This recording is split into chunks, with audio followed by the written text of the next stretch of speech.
Lux presents Hollywood. The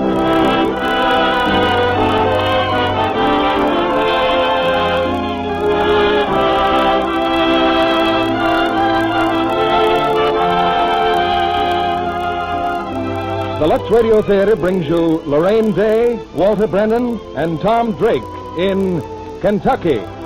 Ladies and gentlemen, your guest producer, Mr. Mitchell Lyson.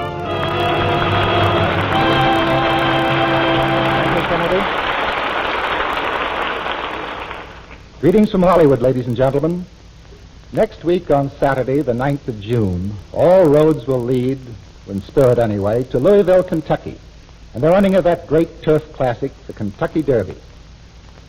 Founded almost 3/4 of a century ago and fed by the highest traditions of the track, the Derby is not only the nation's most popular sporting event, it's become an American institution. Its entries are a roster of the great names in the history of racing. War Admiral, son of man of war, Bubbling Over, Gallant Fox, and Whirlaway. The Derby is a living symbol of the competition and good sportsmanship Americans so dearly love. Our play tonight, Kentucky, from the studios of 20th Century Fox, is a saga of that rolling bluegrass country where the thoroughbred is king of the domain, where family pride and fierce tradition clash in a thrilling climax every year at Churchill Downs.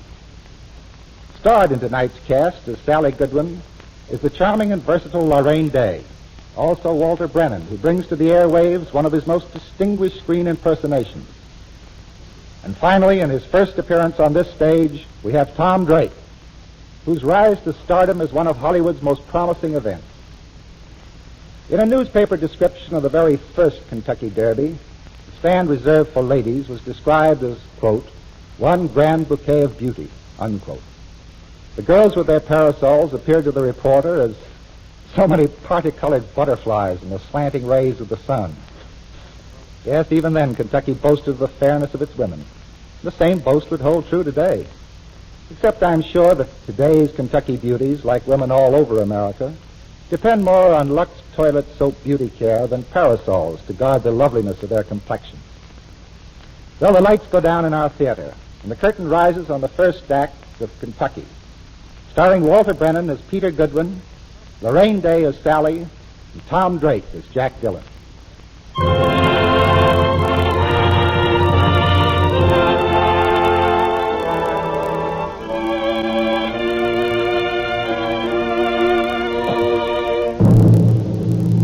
To tell this story properly, we should go back to the time it really started, the time of another war, the war between the North and the South, when a man named Dillon, leading a company of federal cavalrymen, rode up to Elm Tree Farm and ordered his men to seize every horse on the place.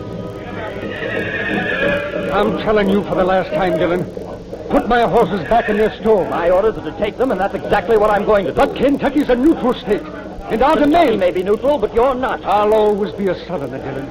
Are your orders to steal from civilians? To steal from your neighbors? Hurry with those mares, Barkley. Yes, sir. Dillon, those horses are thoroughbreds. Imagine those creatures in battle. Why, it'd be kinder to shoot them here now. I hate to do this, Goodwin. You ought to know that. And you won't do it. Not while I'm alive. You put my horses back or by heaven. Put down that gun. I'll kill you first. Captain Dillon. I'm all right. It's nothing. What about him? Good shot, Captain. Goodwin's dead. Dead. Where are you going, sir? Up to the house. Goodwin's wife is there and her little boy. I was once their friend. Now I've got to tell them I've killed him. And the horses, sir? That's what we're here for. Round them up.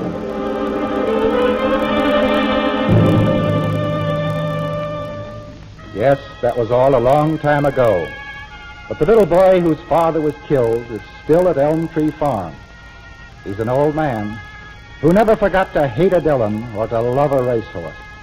He is Peter Goodwin, and right now, as usual, he's in his stable, looking at a horse.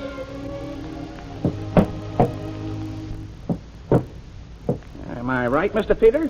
Yeah, I'm afraid so, Mr. Mellish. It's a bowed tendon, all right. Warclad won't be running this year. Yeah, here we were counting on him for the Keeneland handicap. Everything's been against us lately. Shut up, Mr. Mellish. Yes, sir. Have him punch-fired and turn him out to pasture. I'm sorry, Warclad. You just forget about racing for a while, son. Mr. Mellish, You seen Sally? Yeah, she said tell you she and her daddy was out for a canter. Well, let me know when she gets back. I'll be at the exercise track. Yeah, I'll tell her. Said I'd let her ride Bessie's boy when we run those 2-year-olds. Never should have promised her. Nothing's the matter with her riding, Mr. Peter. Of course there ain't, but who in tarnation asked you? And I know just what I'm doing, Sally. We stand a chance to make a fortune. But to take every cent we own, Dad, to gamble it on cotton. You leave everything to me, honey. There's not a thing to worry about. But don't you think we should... Dad, look out! What? Around the 10, there's a car coming. Quick, get off the road. Are they blind? Can't they see it? Stay where you are, Sally. Don't move. Blasted idiot! Oh, if I only knew who it was. That was one of the Dillon cars. Dylan, it would be. Oh, well, let's get on home. Uncle Peter's going to run the coach.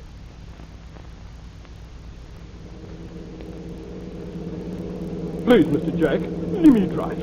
Why, you didn't miss those folks by that much. Can't blame me for getting close to a girl that pretty. Who was she? Miss Sally Goodwin and her pa. Well. After 5 years from home, I've got a lot of catching up to do. But not at 70 miles an hour, Mr. Jack. Please. Oh, no. Look at you, son. 5 long years. I've missed you, boy. 2 years in South America, 2 years in Canada, a year in England. But at last, I'm a free man. What do you mean? Well, I've learned all I want to about the banking business. Is that why you're home? You got fired? No, I quit. Oh. Didn't it occur to you to consult me first? Sure. But I knew what you'd say. I see. Well, Jack, what do you want to do? Stay here.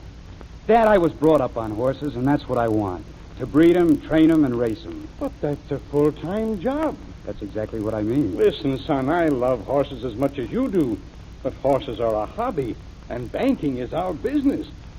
Jack, couldn't you come into the bank here, work with me? But, Dad, I can get you on the board. That won't take all your time. Meanwhile, you can keep one eye on the horses, get a few for yourself, perhaps, and... Jack, we're all either of us has in the world. Surely we can work this thing out somehow? Well, if it means that much to you, Dad, sure. I'll give it another trial. Thank you, son. You'll never regret it. Now, tell me about the horses. Well, we've got just about the best stable we ever had. And how's Elm Tree doing? The good ones. Getting by. Old Peter's still alive. Hates us just as much as ever. Thad's speculating in cotton. Better get smart, too, or he'll lose his shirt. He had a daughter, didn't he? I seem to remember a daughter. Oh, yes, Sally. See her in town now and then. A real beauty. No use for us either? Oh, she and her father nod to me on occasion. Mr. John, sir. What is it, Cleo? I done caught him again. Old Ben. Come in. Caught him in the smokehouse, Mr. John, with one of your best hands. Mr. John, you know I wouldn't steal nothing from you. Hey, what's happened to your head, Ben? Why, howdy, Mr. Jack. Oh, Lord, this woman done bust me wide open. Oh, I just laid a little piece of kindling wood against it. Ben, you've been stealing from us for years. Last spring it was a saddle. Oh, no, sir. Last spring was the guinea hen. Time before was the saddle. Oh, poor Ben. Trouble all the time. Now, don't start crying. That used to work, but not anymore. Now, get off this place and stay off. Yes, sir. Oh, Ben, go if you say so. Bye, Mr. Jack. I put up with him for years just because he was here in my father's time. But he'll really have to go this time. Pay him off, will you, Jack? Ben, wait a minute. Turn out. Forsook for all my friends. Just a bowl.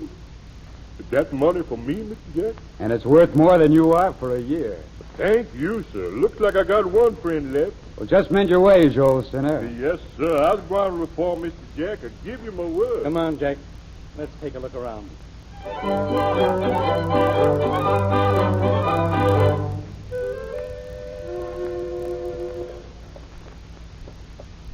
Run them enough, Mr. Mellish. Now have those swipes cool them coats off good. I'm real happy with the workout, Mr. Peter. Yeah? Well, just look at the track they've been running on. Why, it's hotter than my arteries. Doggone it, if I wasn't here, there wouldn't be a sound-legged horse on the place. The track's fine, soft as sand. Thoroughbred's got her on a cushion. I've been telling you that for 30 years. Yes, sir. Yeah, just about. Well, they didn't do too bad out there, Mr. Mellish. No, not too bad. Come here, Sally. How'd they look, Uncle Peter? Never mind. Thought I taught you how to ride. Couldn't pull Bessie's boy in. He's got a mouth like iron. Darn you, girl. Bessie boy's got a mouth like a kitten. Yes, sir. Well, Anyway, your clothes real pretty. Oh, Miss Sally's telephone. Who is it? Miss Helen Templeton. Oh, tell her I'll be right there. All this lunch, soup and grits and gravy. The doctor said you had to stay away from pork. I want pork chops. Do you hear? 2 pork chops. No doctor's going to run my stomach. Yes, sir, Mr. Peters. 2 pork chops. Dad? Yes, Uncle Peter. Now, just what was it you were trying to tell me? That I'm afraid you'll have to wait for that news table. We can't afford any building right now. No, but we can afford to gamble on cotton, can't we? Buying cotton at these prices is no gamble. We'll be on Easy Street. There's only one house on Easy Street, son. And that's the poorhouse. Forget it, Uncle Peter, and eat your soup. That's what I'm doing. Jack, bust the buttons of a bobtail baboon trying to burn me to death. Oh, now the soup isn't that hot. It's hotter than the hinges. Never saw such a place. Burn the mouth out of a man. Sally, are you still planning on going into town with me this afternoon? Oh, I'm sorry, Dad. I just promised Helen Templeton I'd play some tennis. Guess who'll be there? Jack Dillon. Who'd you say? Did you say Jack Dillon? Well, yes, I did. Is that him on the road this morning? It must have been. Helen said one reason he'd like to see me is to apologize. You ain't going, Sally. The Dillons are no good, and you let them alone. Uncle Peter, I know what they did to you, but that was so long I'm ago. leaving the table, see? I'm finishing my lunch in the kitchen because I told you real polite what I think of the Dillons. And if I hear another word about them, I'll likely lose my temper. Uncle Peter. And you keep quiet. Lily! Yes, sir. I have my pork chops in here. Please, now, may I say something? Not to me if you're trailing around with a Dillon. Lily! Who are you talking to there? Just a poor colored man, Mr. Peters. Huh? He said, please, can he have something to eat? Oh. Who are you? Yes, old Ben, sir. Where you from? The Thistle Ridge, sir. Worked for the Dillons going on 50 years, sir. But now they're throwed me out. I ain't surprised, are you? Yeah.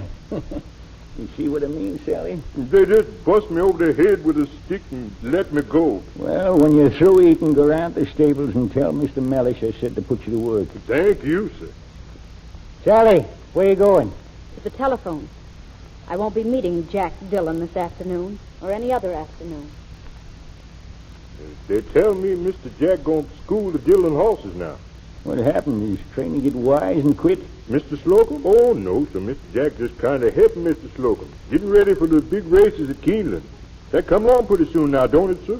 Track opens Thursday. Say, you talk too much. Go on, eat your victuals. Yes, sir. Keeneland opening on Thursday. Without an elm tree horse. Yeah, but we'll be there just the same, Sally. Just to see what's running.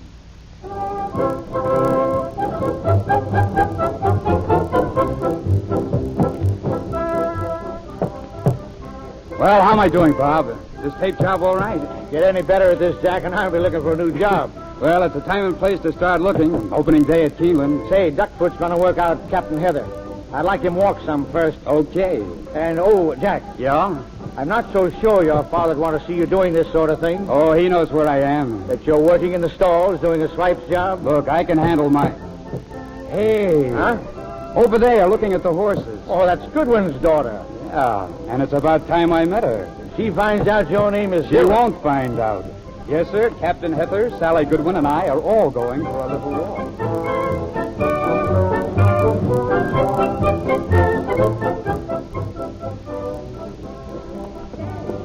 That's a good-looking horse you're walking. Yes, ma'am. How's he bred? The Tramp out of Tantrum by Storm King. Nice hips and shoulders. Close couple. Any use? Only fair, ma'am. He's running in the third. You training him? Well, trying to. I've got some pretty good horses here for the meet. Like to look them over? But you're busy now, and I'm... No, glad to. Hey, Duckfoot. Yes, sir? Put this horse up. He's cooled out now. Cooled out, but he ain't been nowhere yet. Do as you're told. And tell Jack Dillon I'll see him later. Yeah. What you say? Oh, these stable boys, no idea of what's going on at all. Oh, these are our horses down this way, miss. Now, there's a nice filly. Wonderful. Good legs, nice hips and shoulders. Beautiful face. What? Oh, I was just saying she's going to beat some good horses before she's through. Whose string is this? John Dillon's. Oh. Something wrong? My name happens to be Goodwin. Goodwin? Oh, yes, I did hear something about a feud or something. And take my advice and find another job. You can work 50 years for the Dillons and And then they'll run you off just because you're old. The Dillons do that? Sally! That you? Here, Uncle Peter. Thought I'd find you messing around the stable somewhere. Nice little filly. Is she? She's a Dillon colt. Then what are you looking at her for? Let's get out of here. Thanks for the warning, miss. Where's Daddy, Uncle Peter? He's in the clubhouse. Said he had to meet somebody. Come on, honey, let's look at some horses that ain't Dillon.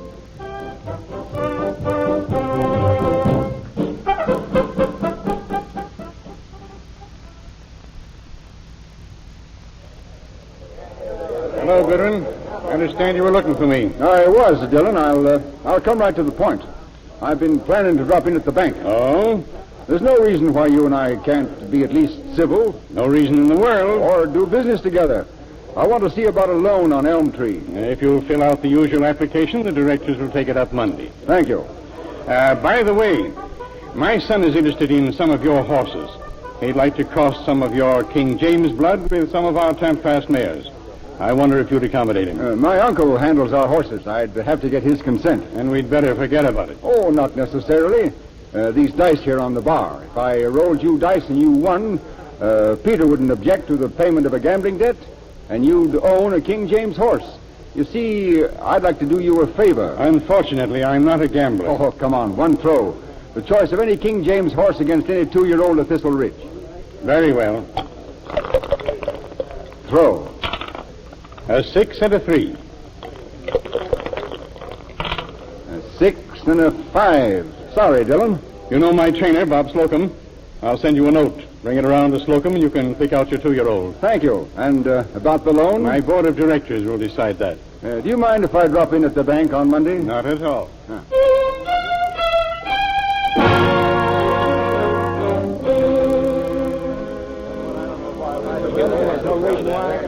Let's get down to cases, gentlemen. Does this bank loan Goodwin $50,000 or not? Goodwin's all right with me. Understand he has to have money fast or he'll lose Elm Tree Farm. Then let's give it to him. It's my opinion that the loan should be denied. But, Dad, why? There's already one mortgage against Elm Tree.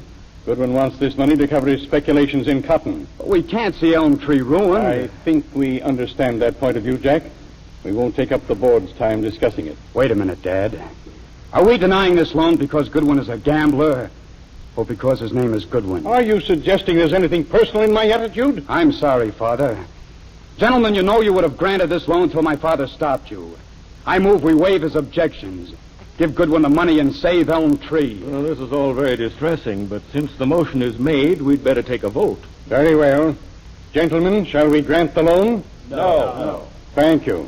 The meeting's adjourned. Jack, where are you going? Mr. Goodwin's waiting. I'll tell him the happy news. Where did Mr. Goodwin go, Miss Hill? Oh, he just stepped down the corner for a newspaper. Oh, there he is. He's coming in now. Oh, Mr. Dillon, look. What's the matter with him? Oh, he looks as if He's collapsed. Call a doctor quickly.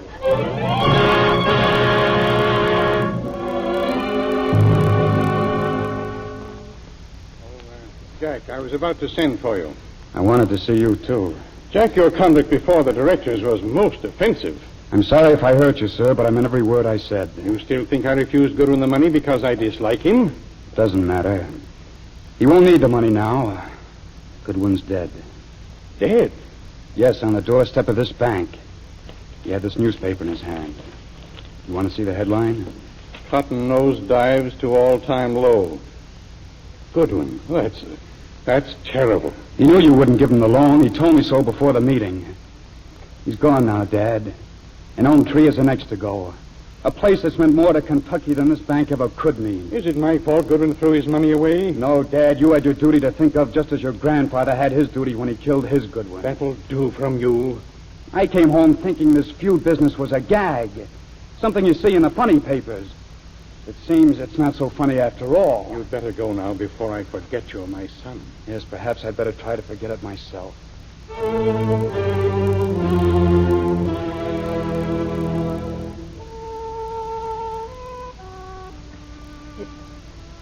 It seems like a bad dream, Uncle Peter.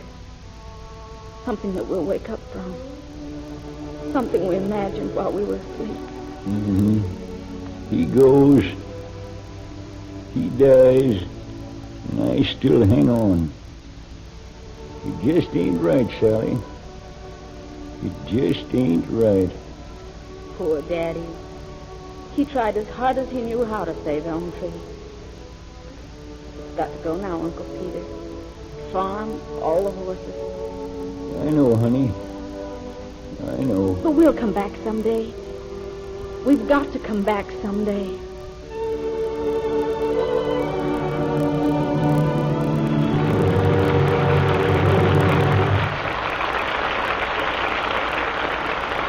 A brief pause for intermission before we return with Act 2 of Kentucky. Hello, Sally. How nice you look. Fresh from the beauty parlor, Mr. Kennedy.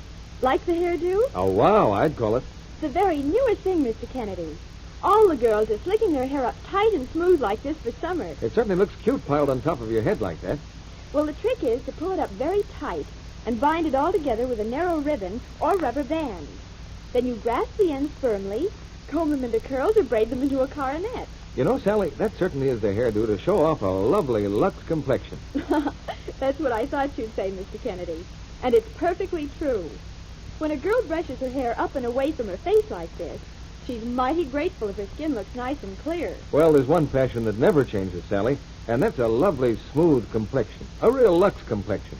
Daily active lather facials can help any girl to make her skin lovelier. Won't you describe how simple an active lather facial with Lux toilet soap is, Sally? Here's all you do. Cover your face generously with the creamy Lux soap lather. Work it in thoroughly. Rinse with warm water, then splash on lots of cold. Now pat your face dry with a nice soft towel. And that's all there is to it. Thanks, Sally. Now, here's a Hollywood tip for women everywhere. Why not take these facials regularly and see what new freshness and beauty they'll bring? Recent tests showed actually 3 out of 4 complexions improved in a short time with this gentle care. Remember, Lux toilet soap contains only the finest ingredients. It's Hollywood's own beauty soap. Here's Mitchell Lyson and our stars. And now Act 2 of Kentucky, starring Laraine Day as Sally, Walter Brennan as Peter Goodwin, and Tom Drake as Jack Dillon.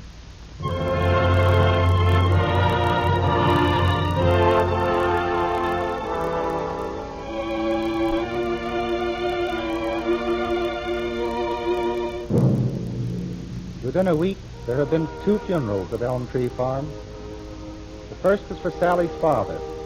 The second, for a grand tradition. For today, the Goodwin property and the Goodwin horses were sold at auction. It's late at night now. Uncle Peter sits by a window watching a torrential downpour, while Sally tries to explain what their new life will be.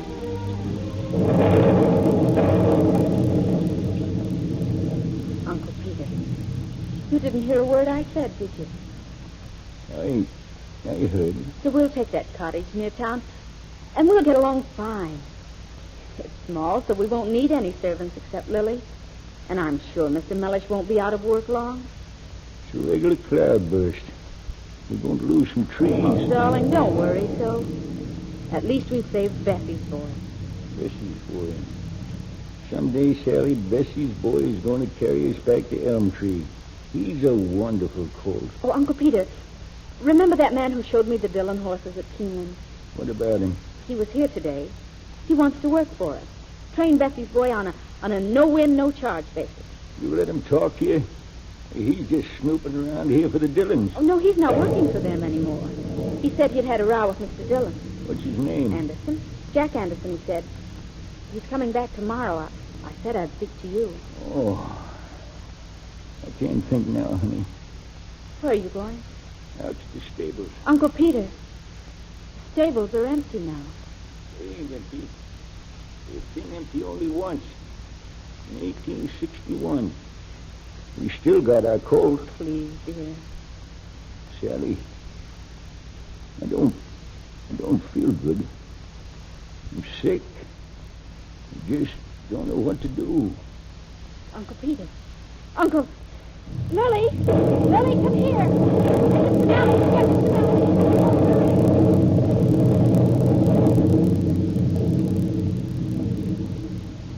We've got to get a doctor, Mr. Mellish. We've got to. The car's smashed to pieces, Miss Sally. That big old elm fell right on top of it. I'll try the phone again. There's no use, miss. Wires are all down. Oh, if we only had a horse, we Bessie's boy. Yeah, Miss Sally, you can't take Bessie's boy. We've got to get a doctor. But it's 4 miles on a concrete road. The hard pike will break her down, sure. Stay with Uncle Peter, Mr. Nellis. No, you can't ruin the best colt we ever raised. Mr. Peter would sooner die. I'll be back soon.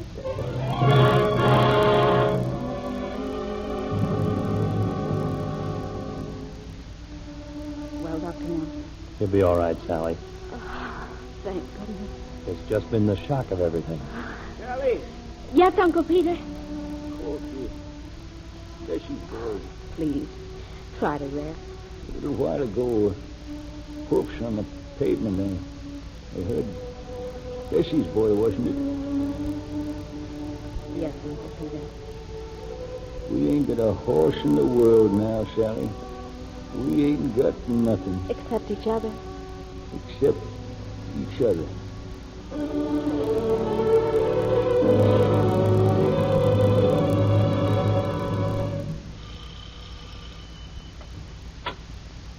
Oh, Mr. Anderson. Hello, Miss Goodwin. Won't you come in? Thanks. I'm sorry I couldn't see you last week, but Uncle Peter was... He's better now? Oh, yes, spry as ever. Sally!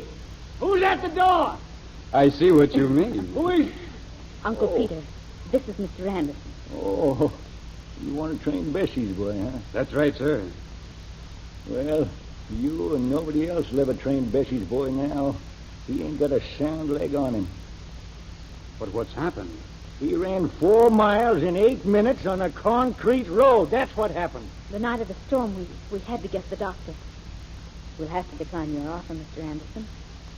Unless, of course, we get one of the Dillon's 2-year-olds. Now, don't start that You nonsense see, Mr. again. Anderson, I found a note signed by Mr. Dillon giving my father the choice of any 2-year-old at Thistle Ridge.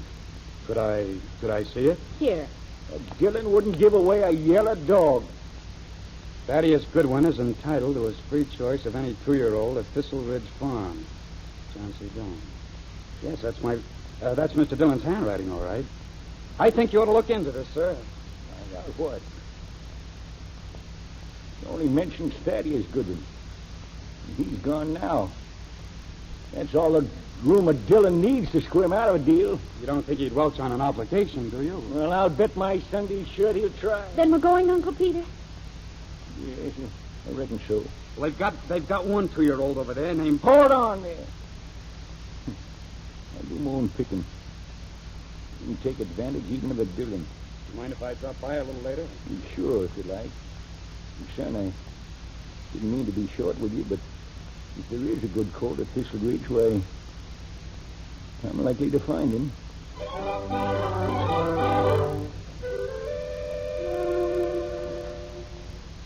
Any 2-year-old, Mr. Dillon? You mean any 2-year-old we've got? You heard me, Slocum. Better have their choice.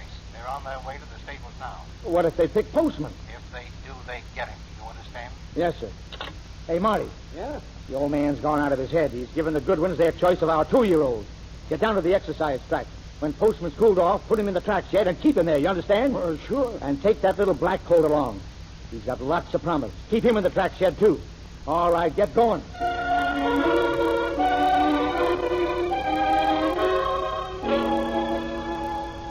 Mr. Goodwin, you've seen them all, and this filly here is the sweetest trick of the lot. Uncle Peter, she's a beauty. Well, the horse race ain't a beauty contest. Well, what about the chestnut? She's curbed. Shucks, she'll die of old age and never know she's got it. She'd die of old age before we own him. He's already got? Yep, you've seen them all. What's that? What's what? That's singing. Oh, just one of the swipes, I guess. Mr. Goodwin, I'd like to make you a proposition. Now, Wait a down here, minute. I've got it. That swipe's wearing jockey silks. He's just off the exercise track, ain't he, Mr. Slocum? Well, I really couldn't say. You know, next to horse racing, Mr. Slocum, I love singing best. Excuse me. Where's he at? Where's he at? Over in the track shed. Over in the track shed. Over at the track shed now. And what's he called? What's he called? Going to the races now? Name of postman. Name of postman. Going to the races. Well, Brother Slocum. Yes, sir. I reckon Miss Goodwin and I'll ramble over to the track shed.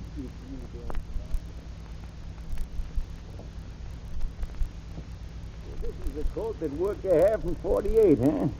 It's Postman, all right. Maybe he did. Uncle Peter, just look at him. Mm-hmm. Can't fault him with a microscope.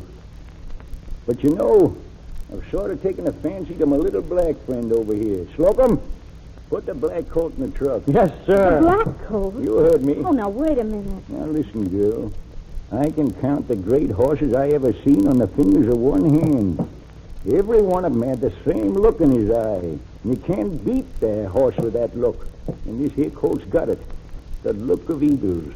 I'm sorry, Uncle Peter, but it's my horse and it's my choice. I choose Postman. Sally, it's kind of late in the day for you to go back on me. Uncle Peter, it's just that... Don't you think I know what I'm doing, honey? We'll take the black coat, Mr. Slocum.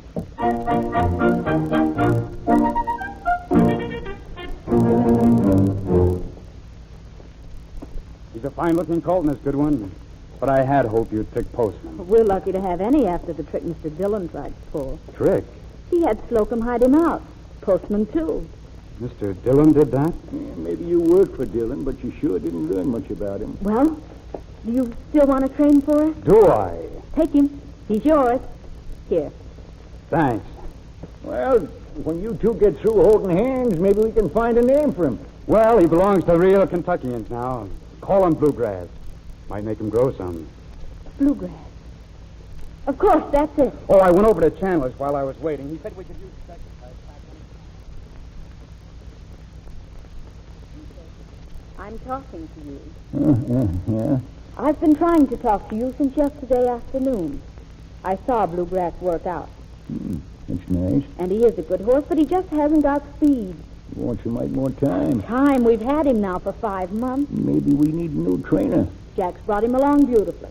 Say, is that today's paper? Yes, and listen to this. Postman wins Crescent City Handicap eased up. Mm-hmm. Good colt. Dillon's great horse takes New Orleans Classic for his 5th straight win. Well? Lily! Yes, sir. Bring me an apple. I'm not finished. Postman's performance today is sure to make him a heavy favorite for the Kentucky Derby. Oh, Uncle Peter, if you'd only admit you were wrong. I was wrong about a horse once. Let me see. That was in 1901. Here's your apples. I picked out a nice soft one. And see that you take this tonic, too. You will kindly take that witch's brew and run it down the drain. Postman. 5 Thunderation, these danged apples are growing harder every year. Oh, you're just... I wish I had a few more teeth in my head. Come in. Jack! Oh, Sally, Mr. Peter. Look, I haven't touched it. It's just the way I clicked them in. Haven't touched what? This, the stopwatch. See what it says? 1 minute, 37 seconds. Sure, Bluegrass, 1:37. How far? 7 furlongs? A full mile, wire to wire. A mile? Oh, but he couldn't. But he did. Picked the wrong horse, did I? Uncle Peter, how did you know? Hey, get away from me. Don't hug me. Hug him. He's the fellow who did it. Well, sir, Bluegrass about ready for a prep race for the Derby, son. You better enter him. I already have. He'll run on Thursday.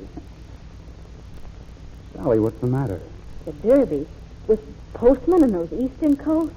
Oh, don't be silly. Oh, I don't think I am. Sally. Yes? Look, this all means a lot to you, doesn't it? I mean, another Goodwin horse in the Derby and everything. Yes, it means a lot. Sally, you won't be sorry, whatever happens, that you let me train Bluegrass. You've been wonderful. But there's something you've got to find out sooner or later, and I don't know how to say it. You have to say it? Sally, Jack, if you don't kiss me, I most certainly am going to kiss you. Oh. Now, what were you going to tell me? Oh, I just can't, Sally. I'm sorry, but I've got to get to the track by sunrise, so if you don't mind, I think I'd better run along. Jack. I'm taking Bluegrass to Keeneland. Oh, and of course I couldn't interfere with that. Oh, it's not that. You know, you're not the easiest person in the world to understand. Well, if I... Right. Right. Uncle Peter, was there anything in your life that ever meant more to you than a horse? Certainly not. Well, there is in mine. A little while ago, I practically threw myself at him. He left me flat. Now, listen to me, Sally. Jack's training a colt that starts in the Derby 2 weeks from today. And if any girl could keep his mind off of that, I wouldn't give a nickel for him. I might have known better than to come to you for sympathy. You don't need sympathy. You own Bluegrass. He's running his first race Thursday, and he's going to win it. Except you and I won't be at Keeneland to see him do it. What are you talking about? Darling, you know what the doctor said about excitement. Oh, maybe you're right. What? It won't be a race anyway. Bluegrass will walk away. But we could drive over to the club maybe and make a bet and listen to the race on the radio, couldn't we? Well, yes, I guess we could do that much.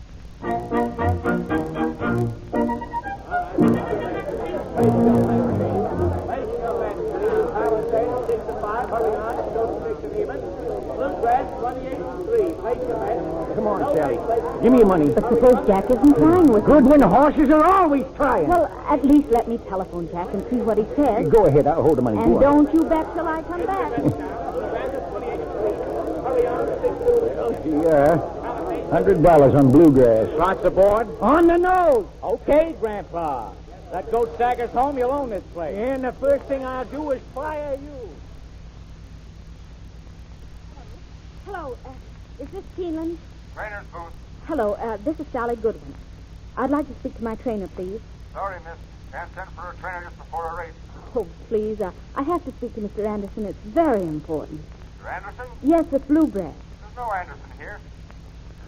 But I tell you, I'm Sally Goodwin, and my trainer is Jack Anderson. Now, wait a minute, sister. John C. Dillon Jr. is training Bluegrass. And if he's been handing you a line, don't tell it to me. Tell it to a lawyer. Goodbye. John C. Dillon Jr.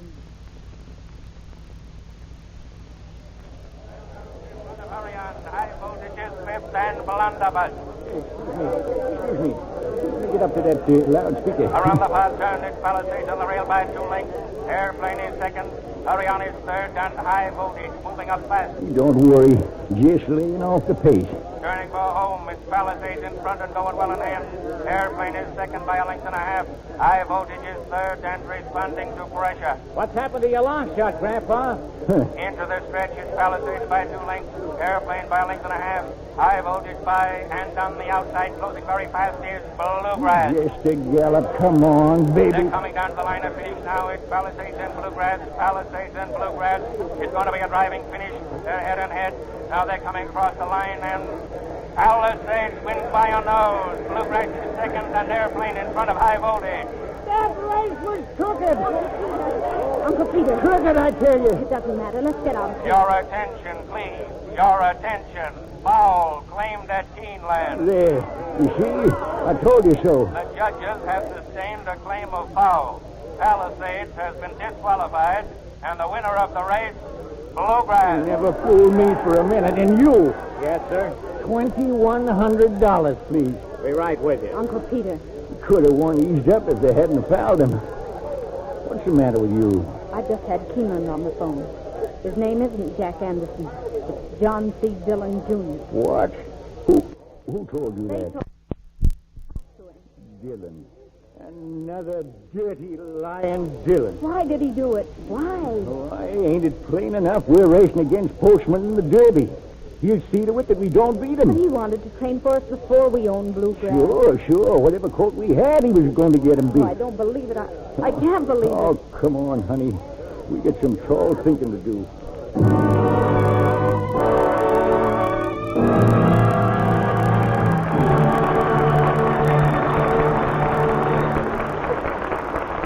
We pause now for station identification. This is CBS, the Columbia Broadcasting System.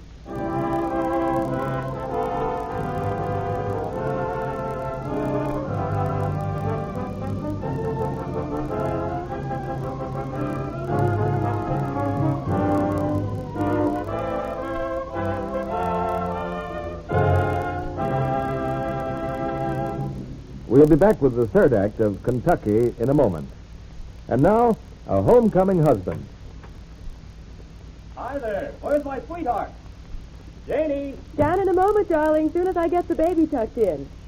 Why don't you go ahead with your bath? The water's all drawn. I put a clean towel on the rack, and there's a nice new cake of Lux soap. Oh, what a wife. What a sweetheart. Janie, you think of everything. Yes, Jane has an adoring husband. And why not? Jane's a thoughtful wife.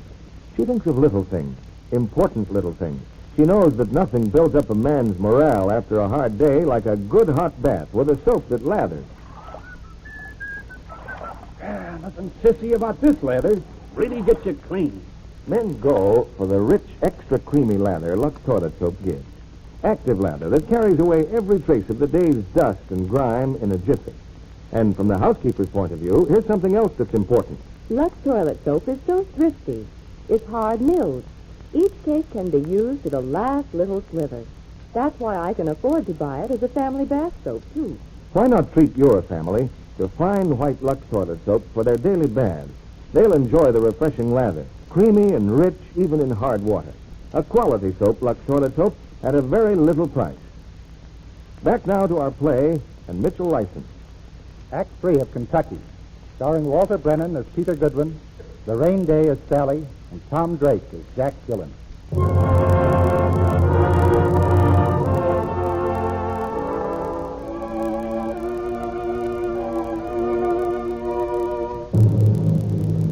The following afternoon, and back in town, Jack Gillen hurries straight to the Goodwin home. But in the pasture, adjoining the cottage, he sees something that brings him to a sudden, startled halt. Better stay where he is, Mr. Jack. Why, that's Bluegrass. What's he doing here? Mr. Peter give me this shotgun. He said he'd come around this here horse. And But I left him at Churchill Downs last night. Yes, and Mr. Peter and Miss Sally, they didn't force him back home. They say no Dillon Polk had go and train a Goodwin horse. Oh, so she found out. Man was Mr. Peter Seaman. He said he wanted to train him himself till after the Derby. Didn't Miss Sally say anything? Yes, sir. Here. She say tell you here's your share of yesterday's winning. And she say she don't blame you none neither for changing your name from Dillon. Well, that's that. Are they at the house? No, sir. That's why I was spelling Mr. Peter with a shotgun. When will they be back? Well, that I don't rightly know, sir. But I did hear Miss Sally say something about a dance tonight over Miss Helen Templeton. Well, thanks, then. I'll be there, too.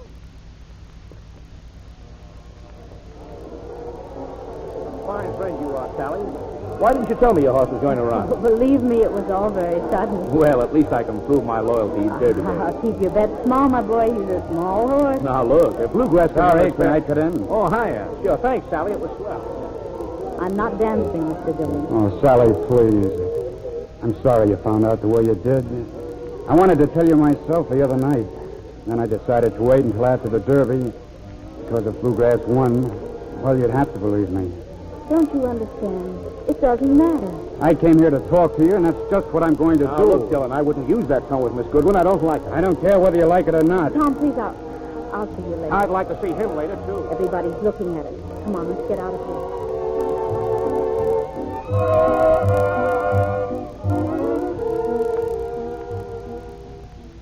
All I want to do, Sally, is explain why I didn't tell you who I am. Isn't it obvious? To make sure we don't beat Postman in the Derby? You really believe that? Well, what other reason could there be? Because I wanted to be with you, to help you. And what chance did I have as a Dillon? All right. You've explained it. No, wait. You might as well know this, too. When your father asked for a loan at the bank and my father turned him down, we had something of a row. I haven't spoken to him since.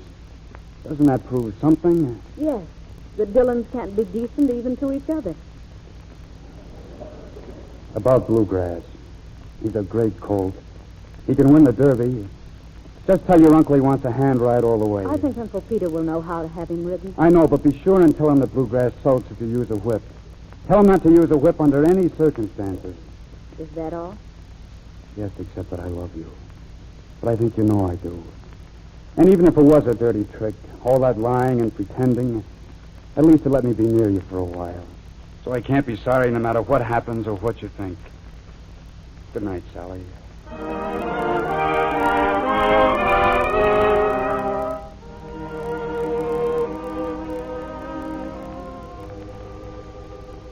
So it's you. Who in thunder shit I needed a doctor? It's just a routine examination, Uncle Peter. Dr. Nelson wants to find out if you're well enough to... Well, to stop taking the tonic. Get out of here, Doc. Now, Peter. No fool doctors examining me on Derby Day. With all this excitement and everything, we just want to be sure that nothing... Now, listen to me. For more than 3/4 of a century, horses have been my life. Nothing else ever mattered very much. Just horses and this fool female here.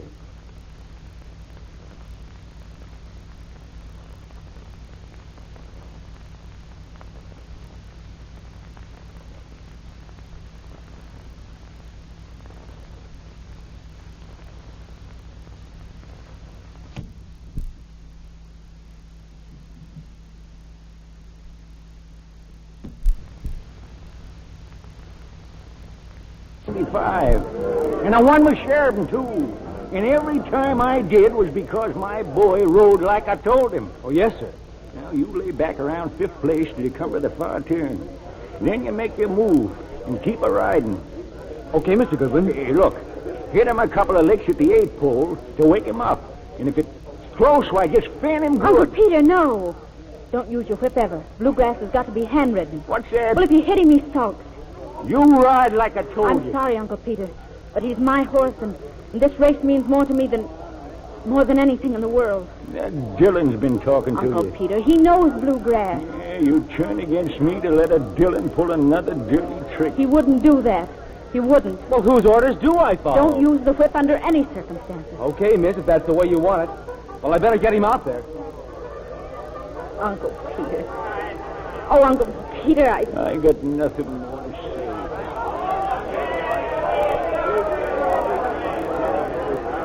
Now you better sit down, Jack. They're coming on the track. Hello, Slocum. You still got time to place a bet on Bluegrass. That runt won't know which way Postman went. I'm telling you, Slocum, that black colt can fly. You on the level? Certainly. That's great. That's just fine. What? I mean that if it hadn't been for a no-count stable hand, old Goodwin never would have got him. So it was you who tried to hide him out. Well, they were just over at the track shed, and I figured Where's that I'd my put him father? in his box. But listen, Jack, I was only trying to save you. Shut up and start looking for a new job. Hello, Dad. Jack. Jack, come in. Dad, I just found out a minute ago what a fool I made of myself. I'm sorry. That's all right, son. And that day at the bank, I guess I just lost my head. Perhaps we've both been a little too hasty. I think maybe from now on we'll be a little more understanding of each other. Dad, all these months I've been away, it's been because of what I thought you did to the good ones. But I was just talking to Slocum and I... They're all getting in there. We should have a start any second now. Peter, sit down. Sit down. Look yonder. Where?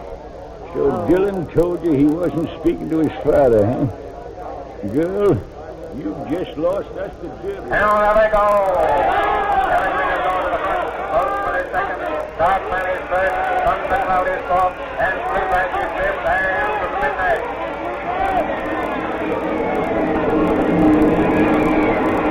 Come on, Bluegrass! Come on, Bluegrass! Bluegrass? Oh, Daddy's got to win it for them. For Sally, for Mr. Peter, and for me, Well, they could get Elm Tree back if he should win. Oh, it's much more than that, Dad. I think I know what... And down the back stretch now is Darkman taking the lead. Evergreen is second by 2 lengths. Thundercloud is third by half a length. And Postman. It's Evergreen in front. Bluegrass on the outside is fifth. And now moving up. Around the far turn is Darkman in front by 1 length. Evergreen is second. Thundercloud is third. And Postman is now making his move. It's Postman third and coming very fast. Bluegrass is fourth. And here comes Bluegrass. Look at him, Uncle Peter. Look at him come. Yeah, of course he's coming. He ain't going to get much further, though. Poor little horse. He needs a whip to tell him what to do. Turning for home, it's Evergreen in front of Postman. Evergreen and Postman. Evergreen and now it's Postman going to the front and responding to the whip. Bluegrass on the outside is now third and closing ground. Now he's second behind Postman. It's Postman and Bluegrass. Go to the whip! Go to the whip! Bluegrass! Bluegrass! Bluegrass! Into the stretch, it's Postman and Bluegrass. Neck and neck, Postman and Bluegrass. Postman is responding to pressure. He's taking the lead now by a half a length. Bluegrass is second, and now Bluegrass is going to the whip. Throw that whip away! Throw it away! They're coming out of the stretch. Postman in front. Bluegrass is second. Don't use the whip. Please don't use the whip. Throw it away! Drop your whip! Drop it! Postman in Bluegrass. Postman in Bluegrass is dropping his whip. Head and head. Postman in Bluegrass. They're coming down to the line of finish now, and Bluegrass wins it. Bluegrass is the winner. We've won, Uncle Peter. We've won. Greatest little coat I ever saw. The look of eagles. That's what he's got. The look of eagles. Come on, Uncle Peter. We've got to get down there to the winner's circle. The look of eagles. Blue glass is being read into the winner's circle now, and Miss Sally Goodwin, his owner, will decorate him shortly with a wreath of roses, emblematic of his triumph in America's greatest racing classic. Sally. Jack, we won. We won. Sally, darling. What's the matter? Miss Goodwin, Yes. you ready? I'm just waiting for my uncle. He won't be here, Sally. Won't be here. Will Mr. Peter Goodwin come to the winner's circle, please? Mr. Peter Goodwin. I was just up at your box, Sally. Uncle Peter, he's won his last race. Oh, no. No.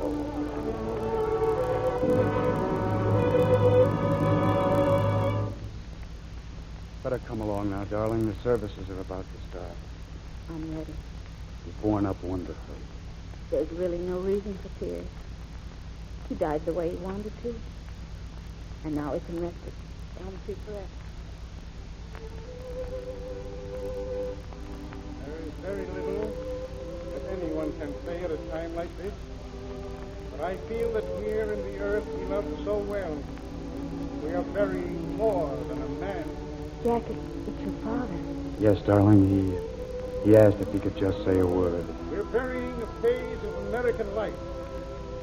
In this day of automobiles and airplanes, many of us have forgotten the horse, what he meant to America.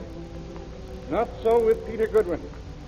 He loved his horses with a lifelong devotion, and it was his great privilege, one which all men may envy, to die at the moment of his greatest triumph with the colors of his beloved elm tree once more riding to victory in a Kentucky Derby.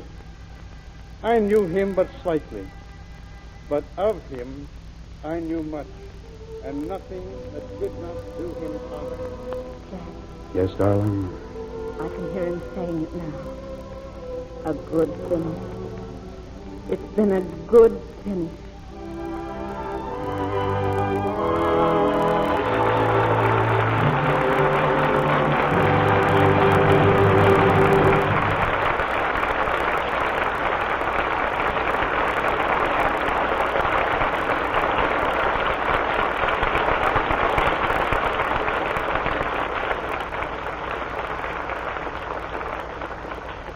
Well, it's win, place, and show for the stars of Kentucky, Laraine Day, Walter Brennan, and Tom Drake.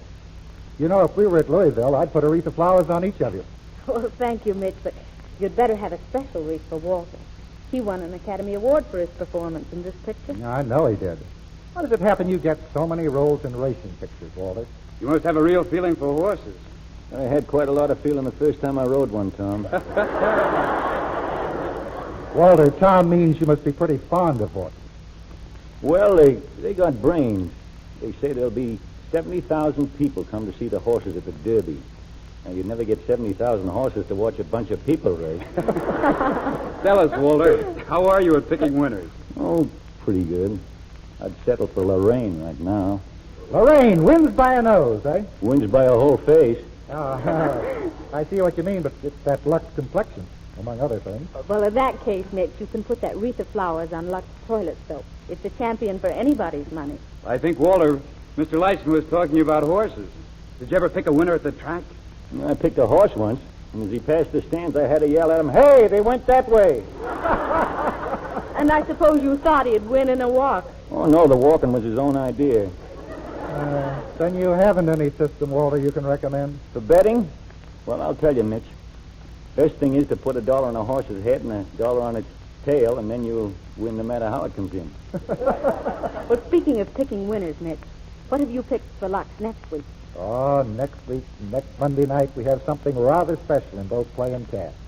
It's the picture that brought to the American screen that distinguished actress Ingrid Bergman. She appears in her original role, co-starred with Joseph Cotton. Co-starred in that stirring drama Intermezzo. A musical genius caught in a fateful triangle of love provides the basis for one of the screen's most gripping and unusual stories. Well, even for the world's biggest theater, Mitchell, that's a big event. Good night, Mitch. Good night. Good night. You gave a champion performance in Kentucky.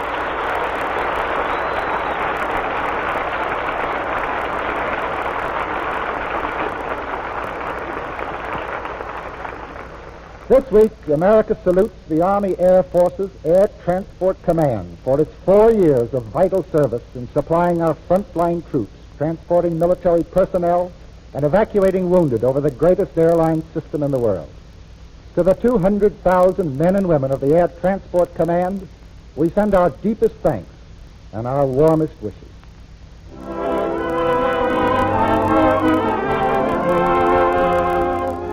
Our sponsors, the makers of Lux Toilet Soap, join me in inviting you to be with us again next Monday night when the Lux Radio Theatre presents Ingrid Bergman and Joseph Cotton in Intermezzo. This is Mitch Lyson saying good night from Hollywood.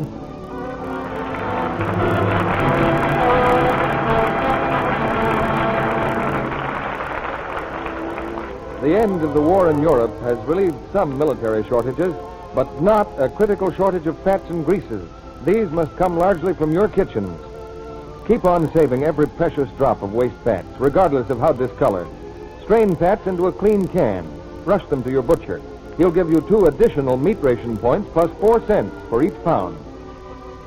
Kentucky, from a story by John Painter Foote, was presented through the courtesy of 20th Century Fox, producers of the Technicolor production, Where Do We Go From Here? Mitchell Lyson's next picture to be released for Paramount is Kitty. Laraine Day appeared through the courtesy of Metro-Goldwyn-Mayer, producers of Valley of Decision. Walter Brennan will soon be seen in Warner Brothers' Stolen Life. Tom Drake is currently featured in the Metro-Goldwyn-Mayer picture, This Man's Navy. Heard in tonight's cast were Howard McNear, Norman Field, Herb Rawlinson, Leo Cleary, Arthur Q. Bryan, Haskell Coffin, Ed Emerson, Horace Willard, Ruby Dandridge, Earl Smith, Lillian Randolph, Charles Seal, Eddie Marr, Robert Cole, Hal Dawson, Truda Marson, and Ralph Lewis. Our music was directed by Louis Silvers. This program is broadcast to our fighting forces overseas through cooperation with the Armed Forces Radio Service. And this is your announcer, John M. Kennedy, reminding you to tune in again next Monday night to hear Intermezzo with Ingrid Bergman and Joseph Cotton.